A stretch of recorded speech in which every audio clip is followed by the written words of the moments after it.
হে ভাতৃগণ, আজকাল আমরা ঈশ্বরের কাছ থেকে কিছু চমৎকার উপদেশ পড়ছি এবং আজকের বার্তাও তার ব্যতিক্রম নয়। আপনি ঈশ্বরের প্রহরী, হবকুক 2:1 আমি আপন প্রহরী কার্যের স্থানে দাঁড়াইব, দুর্গের উপরে অবস্থিত থাকিব, নিজেকে উপস্থাপন করুন। আমার আবেদনের বিষয়ে তিনি আমাকে কি বলিবেন? ঈশ্বর আপনার সাথে কথা বলেন এবং তিনি তা করেন তার বাক্যের মাধ্যমে। এমনটা কেন?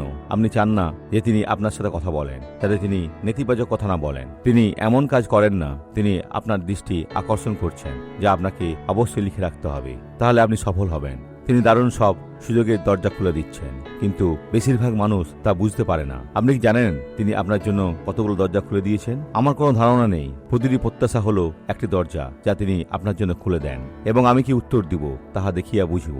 ও, আমি বাক্যের মাধ্যমে উত্তর দিচ্ছি। তুমি কি দেখেছিলে? বাক্যের মধ্যেই আছে। তুমি কি করিবে? বাক্য আমাকে যা বলে ও করার অনুমতি দেয়। পথ নির্দেশ চাও এবং তিনি দেবেন। আমরা এখন প্রার্থনা করব। পিতা, আমরা এমন লোক প্রস্তুত করছি যারা তোমার সেবা করবে, তোমার পাশাপাশি চলবে এবং তোমার ইচ্ছা পালন করবে।